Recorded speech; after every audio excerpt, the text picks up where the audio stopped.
అయ్యా, తిరువనంతపురం ఎయిర్పోర్ట్ ఇంత చిన్నగా ఉంటుందా? చాలా చిన్నగా ఉంది అండ్ చాలా ఓల్డ్ ఎయిర్పోర్ట్ అనుకుంటా ఇది. అసలు వాల్స్ కూడా అన్నీ చాలా పాతగా కనిపిస్తున్నాయి. ఓకేలే, మనమైతే కేరళ వచ్చేసినాం కదా. Hi guys, welcome back to my channel. So కేరళలో తిరువనంతపురంలో ఈరోజు మేము కేరళకు వచ్చిన తర్వాత డే 1 అన్నమాట. 4 days ట్రిప్ వేసుకున్నాము. తిరువనంతపురంలో పద్మనాభస్వామి టెంపుల్ దర్శనం రేపు పొద్దున పెట్టుకొని కన్యాకుమారి వెళ్ళేసేద్దామని చెప్పేసి మా ప్లాన్. సో ఈరోజు ఎందుకు వేస్ట్ చేయాలని చెప్పేసి దాని చుట్టుపక్కల ఉన్న ఏరియాస్ తిరుగుదామని అనుకున్నాం.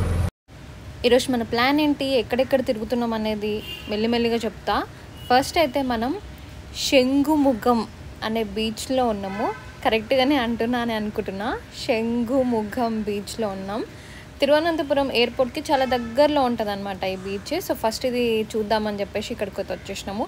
డైరెక్ట్ ఎయిర్పోర్ట్ నుంచి వచ్చినాం మేము. ఇది one of the most photographed landmarks in Trivandrum అంట. సాగర్ కన్య అంటే జలకన్య 35 meters లాంగ్ ఉందన్నమాట. చాలా అంటే చాలా పెద్దగా ఉంది.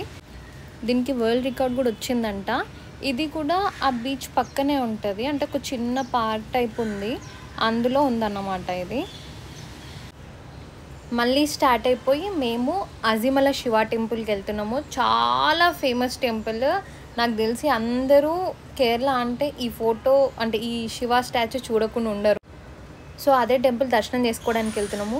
పొద్దున్నే ముంబై నుంచి స్టార్ట్ అయ్యి వచ్చి అదే టైంలో క్యాబ్ తీసుకొని ఇవన్నీ తిరగడం స్టార్ట్ చేసినాం కాబట్టి కొంచెం సైలెంట్గా ఉన్నా, తీస్తా, నాలో ఉన్న టాలెంట్ బయటకు తీస్తా. ఇది అజిమల శివ టెంపుల్కి వెళ్ళే రూటే అన్నమాట. ఆల్మోస్ట్ రీచ్ అవుతున్నాము. దేవుడి దగ్గరికి వెళ్తున్నాం కాబట్టి ఎక్స్ట్రా చేయకుండా కామ్గా దర్శనం చేసుకున్నాం. ఫస్ట్ టెంపుల్ దగ్గరికి అయితే వచ్చేసినాము. టెంపుల్ బయట నుంచి ఇలాగ అనిపిస్తుంది అన్నమాట.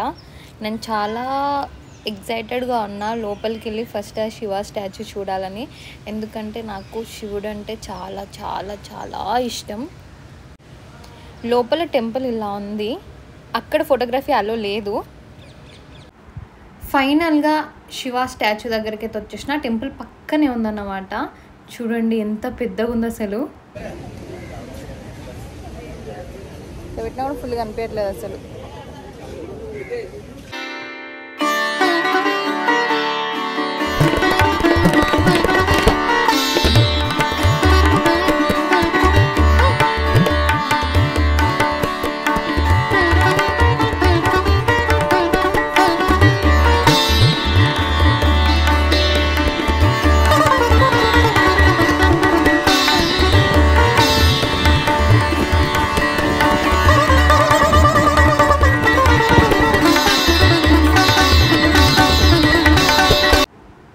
ఇప్పుడు చూస్తున్న ఈ శివ స్టాచ్యూ హైట్ ఎంత తెలుసా? 85 feet. 85 feet అసలు నేను దాని ముందట కనిపిస్తాను కూడా కనిపిస్తలేను, అంత పెద్దగా ఉంది. అండ్ సౌత్ ఇండియాలో కూర్చున్న శివ స్టాచ్యూలో ఇది వన్ ఆఫ్ ద టాలెస్ట్ అంట. ఇది 20 kilometers ఉంది తిరువనంతపురంకి, 7 kilometers కోవలం బీచ్కి. మీరు స్పిరిచువల్ పర్సన్ అయినా లేకపోతే కొంచెం పీస్ఫుల్గా ఉండాలని చెప్పేసి ఇక్కడికి వచ్చినా కూడా ఒక సైడ్ క్లిఫ్, ఒక సైడ్ అరేబియన్ సీ. అసలు సన్సెట్ మేము మిస్ అయినాం, కానీ ఇక్కడ నుంచి సన్సెట్ చూస్తే ఎంత క్రేజీ ఉంటుందో అనిపించింది. నాకైతే spiritually powerful spot and great spot for sunsets అన్నట్టు అనిపించింది. రేపు మార్నింగ్ పొద్దున ఫ్లైట్ ఉండే. లాస్ట్ వీడియోలో చెప్పినట్టు పొద్దున ఫ్లైట్ అంత చిరాకు నాకు ఇంకొకటి ఉండదు. సో అందుకనే బ్లాగ్ చేయాలి అన్న ఇంట్రెస్ట్, మూడు ఉత్సాహం సర్వనాశనం అయితే సార్ పొద్దున ఫ్లైట్స్ ఉంటే.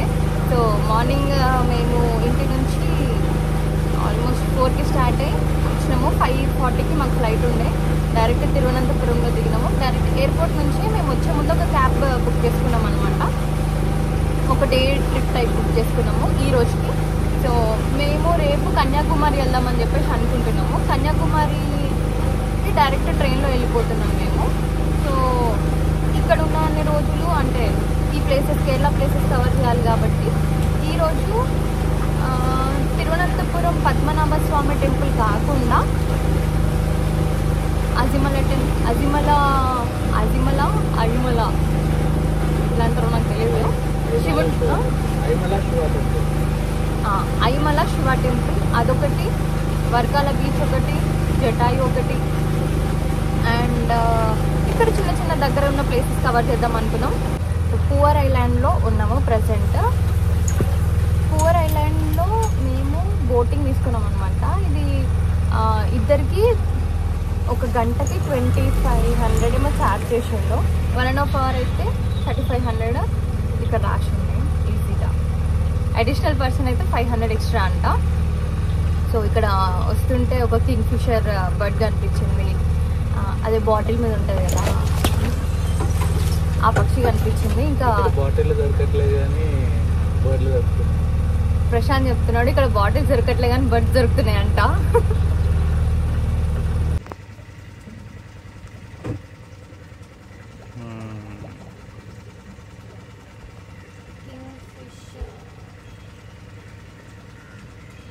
బోటింగ్ చేసినాం. ఇది ఒక చిన్నదేంటి కెనాలా, ఇది ఏమంటారు, రివరా. బేసిక్గా డ్యామ్ రిలీజ్ చేసినప్పుడు వచ్చిన వాటర్ ఇవి, అంతేనా?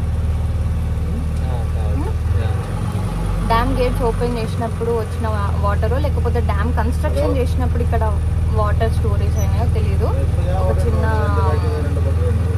River type, canal type form అయింది. దీని చుట్టూ మ్యాంగ్రూవ్ ఫారెస్ట్ మొత్తం పెరిగింది అన్నమాట. సో దాని మధ్యలో మేము బోటింగ్ చేస్తున్నాము. ఎట్లా అనిపిస్తుంది మీకు? ప్రశాంత్ గారి స్పందన తీసుకున్నాం, ఎలా అనిపిస్తుందండి?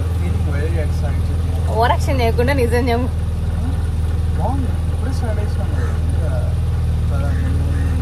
చాలా పక్షులు కనిపిస్తాయని, పిట్టలు కనిపిస్తాయని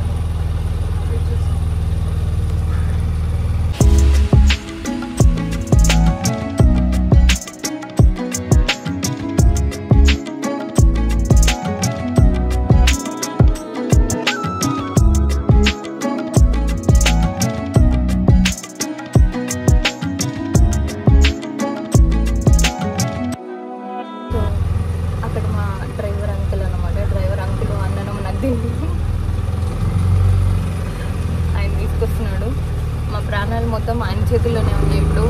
ఈ లైఫ్ జాకెట్ ఒకటి తప్ప. అందుకే స్టార్టింగ్లోనే అడిగినా అక్కడ ఎంత హైట్ ఉంటుంది అని చెప్పేసి అడిగితే ఆయన ఇక్కడ ఎంత ఎక్కువేమి ఉండదు, 5 feet 7 feet ఉంటుంది అని అన్నాడు. Main river Neyyar river main river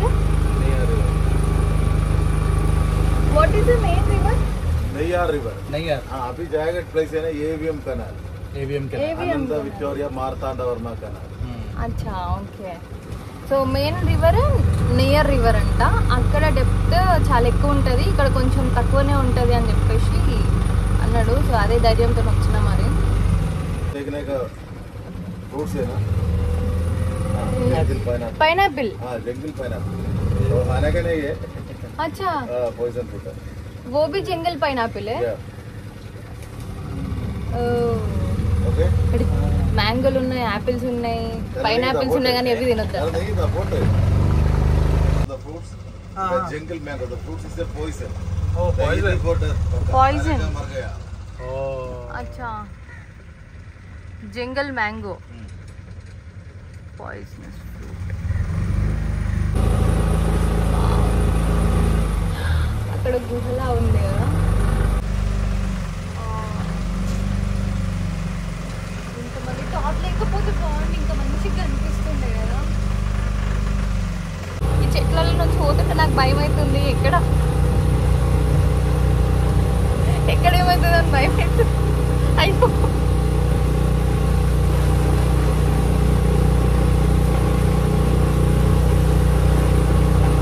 భయం కనిపెడొద్దు కదా అందుకే కవర్ చేస్తున్నాం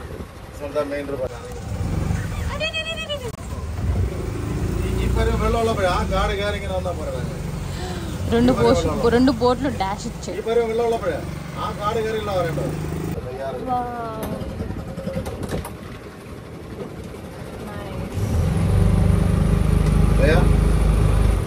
वन आवर ओके घुमाएगा बीच साइड आएगा आपको 1.5 hour ना सेकंड लो आएगा घुमाएगा అచ్చా ఓకే సో మేము 1 hour తీసుకున్నాం కాబట్టి ఇక్కడ మెయిన్ రివర్ దగ్గరికి తీసుకెళ్తారంట 1.5 hour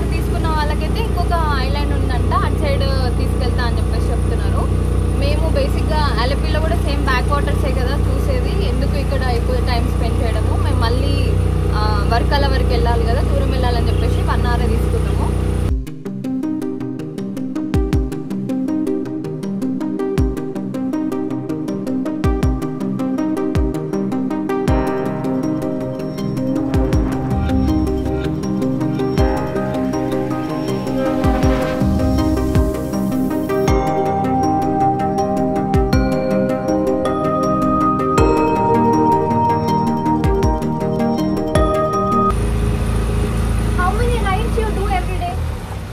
Season time is 5-6.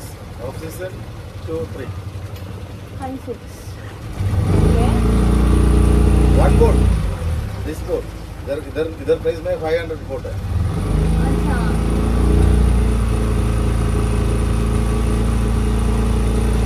तो अभी टाइम मॉर्निंग है ना, ज़्यादा बोट नहीं है.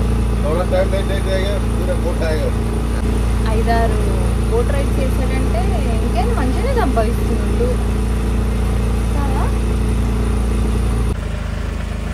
ఇప్పుడు మనము దట్టమైన పొదల్లోకి వెళ్ళబోతున్నాము. మీరు చూస్తున్నారు కదా, చుట్టూ చాలా దట్టమైన అడవిలో ఉన్నాము మనము.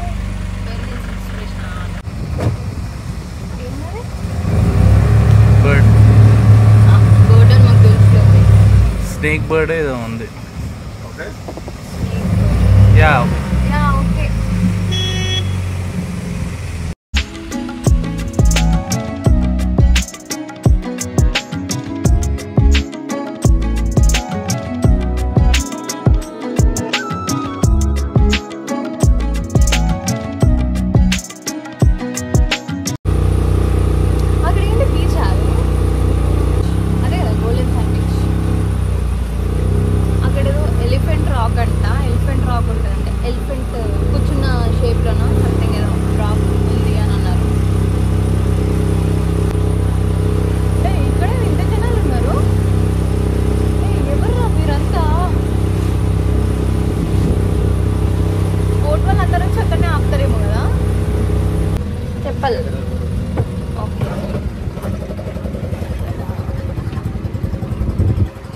ఇప్పుడు మనం బోట్ దిగే సమయం ఆసన్నమైంది. బోట్ దిగేసి ఏముందో చూద్దాం.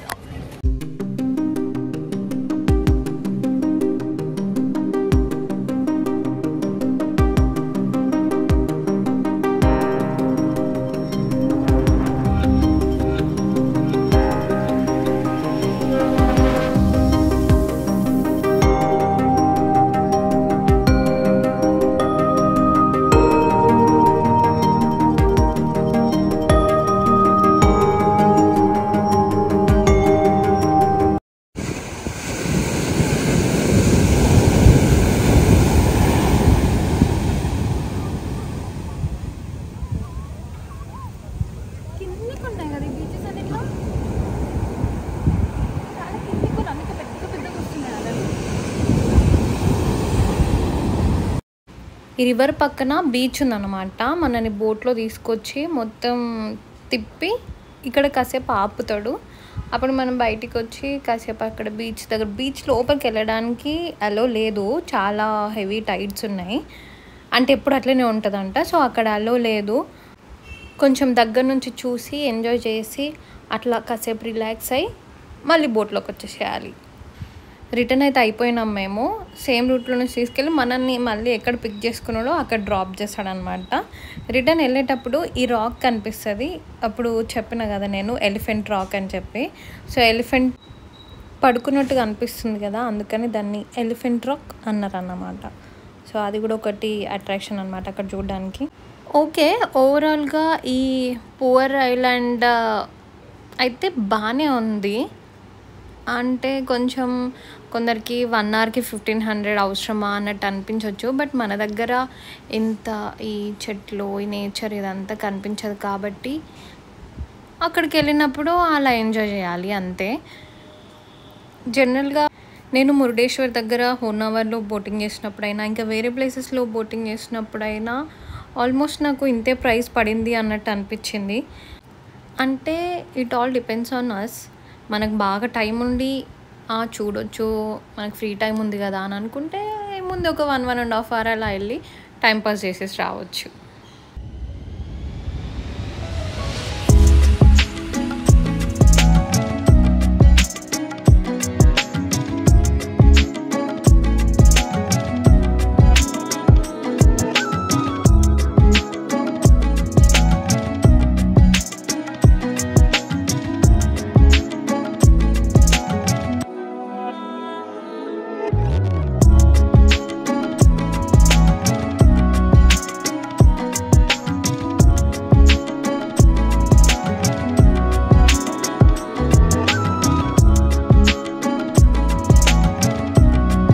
బోటింగ్ కంప్లీట్ చేసుకొని నెక్స్ట్ మేము చెంకల్లో ఉన్న చెంకల్ శివపార్వతి టెంపుల్కి వచ్చినాం అనమాట. ఫస్ట్ మనం అజిమల శివ టెంపుల్లో శివుడి స్టాచ్యూ చూసినాం కదా, అది చాలా హైట్ ఉంది అని చెప్పిన కదా. ఇక్కడ శివలింగం ఉంటుంది అనమాట. ఈ శివలింగం హైట్ ఇంకా పెద్దది, హైట్ 111 ఫీట్స్ అంట. విడ్త్లో ఆల్మోస్ట్ ఒక 50 ఫీట్స్ దాకా ఉంటుంది కావచ్చు. అంత పెద్ద శివలింగం అనమాట. దాని లోపలికి కూడా వెళ్ళొచ్చు మనం. సో ఈ టెంపుల్ వచ్చేసి మనకి 26 కిలోమీటర్స్ ఉందన్నమాట తిరువనంతపురంకి. మేము అన్నీ ఒక్కొక్కటి కవర్ చేసుకుంటూ వస్తున్నాం కాబట్టి మాకు అన్నిటికీ కొంచెం దగ్గర అనిపించింది. ఒకవేళ తిరువనంతపురం నుంచి క్యాలిక్యులేట్ చేస్తే మాత్రం 26 కిలోమీటర్స్ వస్తుంది. ఈ ప్లేస్ని కూడా నేను చూడాల్సిన ప్లేస్ అన్నట్టే చెప్తా, ఎందుకంటే ఇది చాలా ఓల్డ్ కన్స్ట్రక్షన్ అంట. కాకపోతే మళ్ళీ రీసెంట్ టైమ్స్లో మళ్ళీ రీకన్స్ట్రక్షన్ చేసిండ్రు అనమాట. ఈ పెద్ద శివలింగం కన్స్ట్రక్షన్ చేయడం కానీ, మెయిన్ టెంపుల్ కూడా కేరళ స్టైల్ ఆర్కిటెక్చర్తో మళ్ళీ రీకన్స్ట్రక్షన్ చేసిండ్రంట. సో మనం ఫస్ట్ ఈ శివలింగం లోపలికి వెళ్ళి చూద్దాము ఏమేమి ఉన్నాయో లోపల. కానీ ఒకటి ఏంటంటే లోపల అసలు ఫోన్ అలో చెయ్యరంట. శివలింగం లోపలికి ఫోన్ అలో లేదు. సో నేను చూసేసి వచ్చి ఎలా ఉందో చెప్తా మీకు.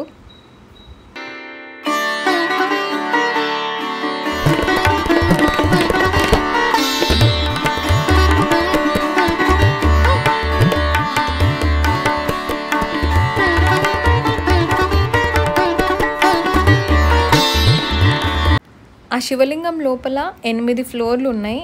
8 ఫ్లోర్స్లో గ్రౌండ్ ఫ్లోర్లో ఫస్ట్ 108 శివలింగాలు ఉన్నాయి. దాని తర్వాత పైన ఫ్లోర్స్లలో మన హ్యూమన్ బాడీలో చక్రాస్ అని అంటారు కదా, వాటిని రిప్రజెంట్ చేసేలా ఉన్నాయి. అండ్ మెడిటేషన్ హాల్స్ కూడా ఉన్నాయి. ఇంకా టాప్ ఫ్లోర్లో కైలాసం ఉందన్నమాట. కైలాసంని రెప్లికా అన్నట్టు అది బాగుంది, కానీ చాలా టైం పడుతుంది. సో ఈ టెంపుల్కి వస్తే చాలా టైం తీసుకొని రావాలి. ఒక్కసారి శివలింగం లోపలికి వెళ్ళినామంటే మళ్ళీ మనం బయటకు రావడానికి ఉండదు కాబట్టి చాలా టైం పడుతుంది. యాక్చువల్గా మేము వర్కాల బీచ్ కూడా వెళ్ళాలి అని అనుకున్నాం, కానీ ఇప్పుడు వర్షం పడుతుంది. సో అది క్యాన్సిల్ అవుతుందేమో అన్నట్టు అనిపిస్తుంది, చూడాలి. ఇక్కడ అన్నీ చాలా వరకు కేరళ స్టైల్లోనే ఉంటాయి కదా. ఈ రెస్టారెంట్ ఎందుకో బయట నుంచి చూడగానే బాగా అనిపించింది. సో ఈ రెస్టారెంట్లో మేము లంచ్ చేసుకొని జటాయుకి స్టార్ట్ అయినాం. ఎవరు కనిపించినా మంచిగా పోతారు కానీ ఆంటీలు కనిపిస్తే మాత్రం మా మీద పోతున్నారు. ఎందుకు అర్థం కేరళ ట్రిప్ మొత్తంలో ఎవరో ఒకరు ఎగురుతారు కారు ముందట అని డౌట్ వస్తుంది. కేరళలో ఉన్న ఆంటీస్ అందరూ కొంచెం జాగ్రత్తగా ఉండాలని చెప్పేసి కోరుకుంటున్నాను నేను. వాళ్ళందరూ జాగ్రత్తగా ఉండాలని చెప్పేసి నేను ప్రే చేస్తే కూడా, ఎందుకు అని అంటే మా అంకుల్ ఆగట్లేదు కాబట్టి. ఎవరు కనిపించినా ఎన్ని వెహికల్స్ ఉన్నా మంచిగా పోతున్నాడు, కానీ ఆంటీలు కనిపిస్తే మాత్రం సప్పమని వెళ్ళిపోతున్నాడు. ఎంత ఘాట్ రోడ్ ఉన్నా, ఎంత పెద్ద వెహికల్స్ ఉన్నా కూడా మంచిగా అవుతున్నాడు, కానీ ఆంటీలు వస్తే మాత్రం వాళ్ళ మీద పోతున్నాడు. ఆంటీలతోనే మనకు గొడవ అయిందంటారా, లేదంటే పూర్వజన్మలో ఆంటీలకి అంకుల్స్కి పడలేదంటారా, ఏమై ఉంటుంది కామెంట్ చేయండి. సో ఈ ఆంటీల గోల కొంచెం సేపు పక్కన పెట్టేస్తే మన వర్కాల ట్రిప్ అయితే బిస్కెట్ అయింది. వర్షం పడడం ప్లస్ శివ టెంపుల్లో లేట్ అవ్వడం వల్ల వర్కాల అనేది క్యాన్సిల్ అయింది. అక్కడ దూరంగా కొండ కనిపిస్తుంది కదా, ఇప్పుడు ఆ కొండ మీదకి వెళ్ళాలి మనం.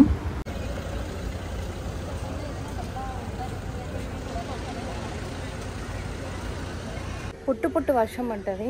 వర్షం పడ్డ తర్వాత రీచ్ అవుతామో లేదో అన్న అనుమానంతో ఫైనల్గా రీచ్ అయిపోయినాం. ఇప్పుడు మేము జటాయు ఎర్త్ సెంటర్లో ఉన్నాము. ఇక్కడ కింద నుంచి కేబుల్ కార్ ఉంది, కేబుల్ కార్ నుంచి పైనకి వెళ్ళాలి. ఇక్కడ ఏదైనా సరే ఎంట్రీ ఫీజు అయితే పిచ్చ కాస్ట్లీ ఉంది. లోపలికి వచ్చేసినాం కదా, ఒక 10-15 మినిట్స్ వెయిటింగ్ ఉంటుంది, వెళ్ళిపోవచ్చు అనుకున్నా. కానీ కట్ చేస్తే చాలా పెద్ద లైన్ ఉందన్నమాట. టికెట్ తీసుకోవడానికే లైన్ అంటే మళ్ళీ ఆ టికెట్ తీసుకున్న తర్వాత కేబుల్ కార్ అంటే మన నెంబర్ రావడానికి ఇంకా పెద్ద లైన్ ఉంది. అసలు విసుగు వచ్చింది చెప్పాలంటే. అదే జాబ్ కోసం ఆఫీస్ బయట కూర్చున్నారు జనాలంతా. మేమేం చేస్తాం, మేము కూడా ఏం చేయలేము కాబట్టి మేము కూడా పోయి అట్టనే కూర్చున్నాము. అక్కడ కూర్చున్న వాళ్ళకి ఏదో ఒకటి ఎంటర్టైన్మెంట్ ఉండాలి కదా, అందుకని ఇట్లాంటి మధ్య మధ్యలో చిన్న షాప్స్ ప్లస్ ఆ స్క్రీన్స్ అవన్నీ ఉన్నాయన్నమాట.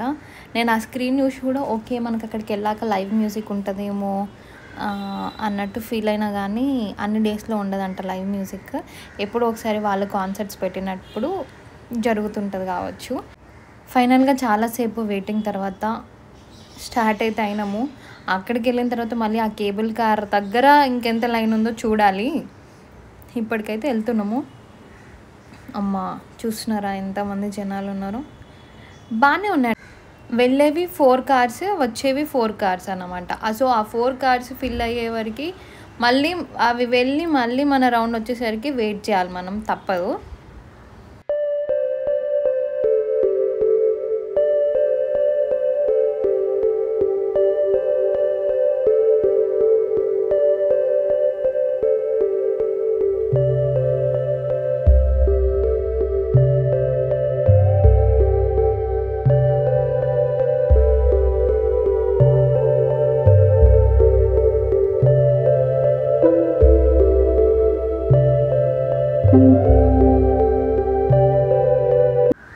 ఎక్స్పెక్ట్ చేయలేదు అంత వర్షం పడుతుందని. మేము ఇట్లా ఎక్కినామో లేదో ఫుల్ వర్షం స్టార్ట్ అయింది. దానికి తోడు ఉరుములు, ఒక్కొక్క ఉరుములు వస్తుంటే ఆ లైట్కి మా ఘోరంగా భయమైంది. ఈ కాలేజ్ పిల్లలు ఉన్నట్టున్నారు వీళ్ళ దాంట్లో ఒక అమ్మాయి అయితే పాపం ఫుల్ ఏడ్చేసింది భయం వేస్తుంది అని చెప్పి. కానీ ఫస్ట్ కాసేపు ఎంజాయ్ చేయగలిగినాం ఆ వ్యూని, ఎందుకంటే వర్షం స్టార్ట్ అయింది కదా. ఎట్లయినా ముందే తెలుసు రిటర్న్ వచ్చేటప్పుడు ఎట్లయినా చీకటి అవుతుంది, మనం ఏం చూడలేము అని. పోయేటప్పుడన్నా కనీసం చూద్దాం అనుకున్నాము, బట్ బిస్కెట్ అయింది వర్షం వల్ల. ఆ వర్షంలో ఏం రికార్డ్ అవుతుందో ఏమో కానీ ఏదో ట్రై చేసిన తీయడానికి. సో ఫైనల్గా మన కేబుల్ కార్ అయితే జటాయు దగ్గరికి అయితే రీచ్ అయిపోతుంది. ఫస్ట్ వెళ్ళి ఆ వర్షంలో ఏం చూస్తామో ఏమో కానీ చూద్దాం ఎట్లుంటుందో. మా లక్ ఏంటంటే మేము కేబుల్ కార్ దిగినాము, వర్షం ఆగిపోయింది. నాకు తెలిసి కేబుల్ కార్ ఎక్స్పీరియన్స్ చేయొద్దు అని చెప్పేసి ఫిక్స్ అయింది కావచ్చు వర్షం, అందుకనే ఫుల్ వర్షం పడ్డట్టుంది. బట్ ఇక్కడనైతే వర్షం లేదు కాబట్టి హ్యాపీస్. మేము ఇప్పుడు సీ లెవెల్ నుంచి 1200 ఫీట్స్ పైన ఉన్నాం. అంటే ఈ ఎర్త్ సెంటర్ సీ లెవెల్కి 1200 ఫీట్స్ ఎబో ఉంది. ఇది యాక్చువల్గా వరల్డ్స్ లార్జెస్ట్ బర్డ్ స్కల్ప్చర్. అసలు ఈ బర్డ్ స్కల్ప్చర్ ఎక్కడ లేదు, ఇక్కడ తప్ప. అండ్ చూడ్డానికి కూడా చాలా అంటే చాలా బ్యూటిఫుల్గా ఉంది. ఇది యాక్చువల్గా జటాయు మనకు తెలుసు కదా, గరుడ పక్షి, దానికి ట్రిబ్యూట్గానే ఈ జటాయు ఎర్త్ సెంటర్ కట్టిండ్రు అన్నమాట. అసలు మామూలుగా పెద్ద లేదు ఇది. నాకు తెలిసి ఎంత లేదన్నా ఒక 200 ఫీట్స్ లెంత్ అయినా ఉంటుంది. ఒక హైట్ అయితే నాకు తెలిసి ఒక 50-60 ఫీట్స్ ఉంటుంది కావచ్చు హైట్, అంత పెద్దగా ఉంది. ఇక్కడ పక్కన కనిపించేదంతా లష్ వ్యాలీ అని అంటారంట. సో మనం కేబుల్ కార్లో వచ్చేటప్పుడు ఈ లష్ వ్యాలీ వ్యూసే కనిపిస్తాయి మనకి.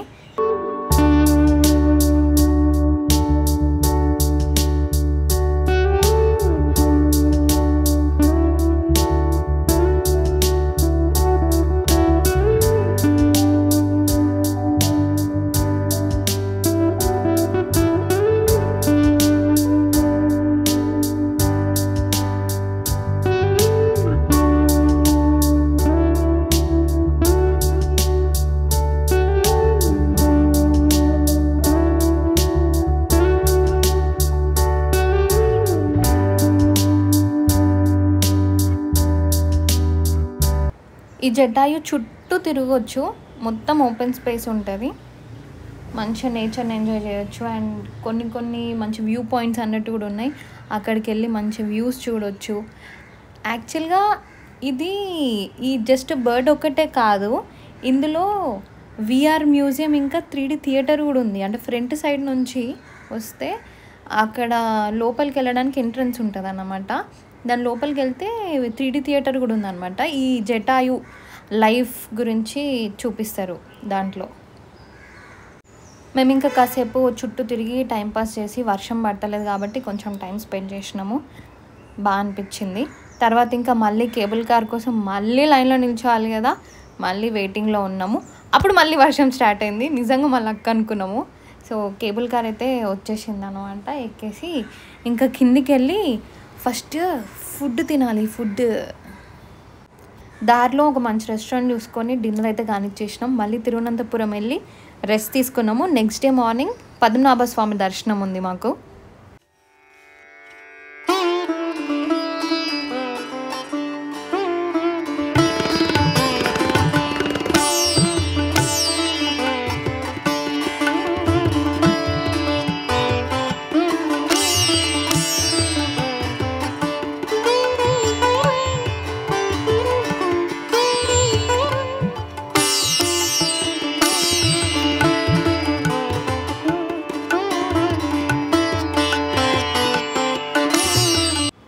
ఎంతైనా పొద్దున లేచి టెంపుల్కి వెళ్తే ఆ రోజు మొత్తం ఎంత హ్యాపీ అనిపిస్తుంది కదా మనసంతా.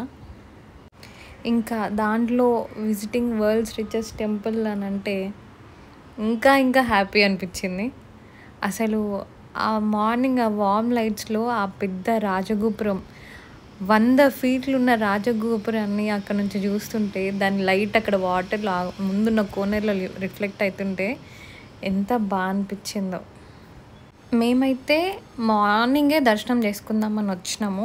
అంటే ఫస్ట్ దర్శనం ఉంటుంది కదా, ఆ టైంలోనే చేసుకోవాలి అని చెప్పేసి అందుకనే టెంపుల్ దగ్గరనే తీసుకున్నాము రూమ్ కూడా.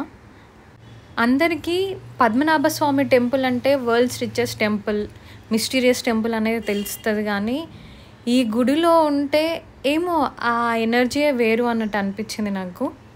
కానీ పక్కా ఈ టెంపుల్కి వెళ్ళాలంటే డ్రెస్ కోడ్ మాత్రం కంపల్సరీ. ఇక్కడ ఉండే అంటే ఈ టెంపుల్ ఆర్కిటెక్చర్ అంతా కూడా ద్రవిడియన్ ఆర్కిటెక్చర్ అన్నమాట. ఆ రాజగోపురం కూడా 100 ఫీట్స్ గోపురం అన్నమాట. లోపల స్వామివారు మనకి 3 డోర్స్ నుంచి దర్శనం ఇస్తారనమాట. ఒక డోర్ నుంచి మనకి హెడ్ కనిపిస్తుంది, ఇంకొక డోర్ నుంచి మిడిల్ సెక్షన్ కనిపిస్తుంది, ఇంకొక డోర్ నుంచి లెగ్స్ కనిపిస్తాయి అనమాట. అట్లా 3 డోర్స్ నుంచి చూడాలి మనం.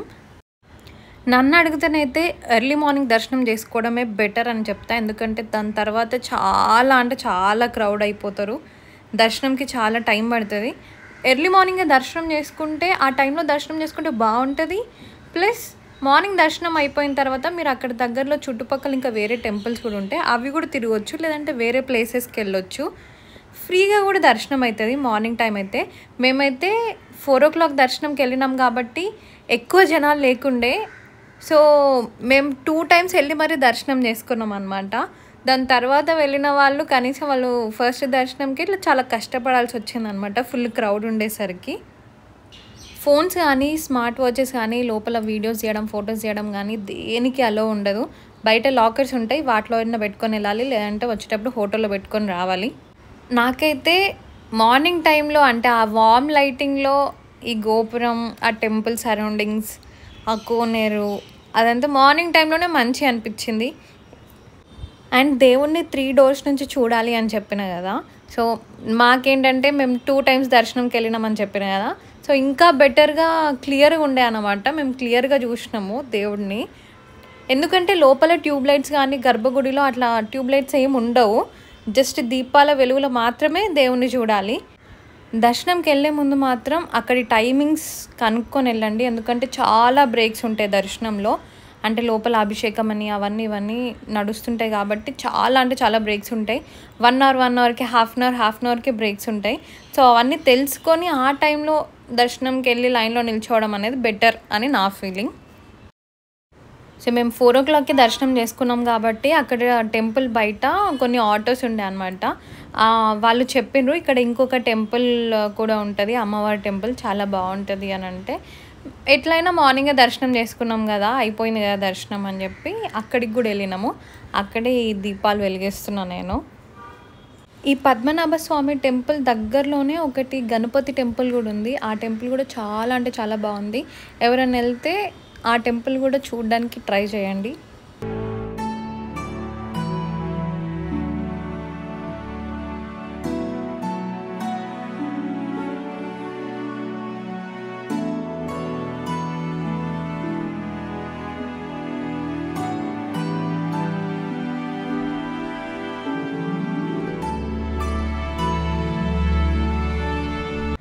అదన్నమాట సంగతి. కేరళలో మా ఫస్ట్ డే అలా జరిగింది. And second day morning Padmanabha Swamy దర్శనం అలా జరిగింది. ఈ వీడియో మీ అందరికీ నచ్చిందని అనుకుంటున్నా నేను. నీకు నచ్చితే మాత్రం లైక్ చేయండి, షేర్ చేయండి, సబ్స్క్రైబ్ చేయండి.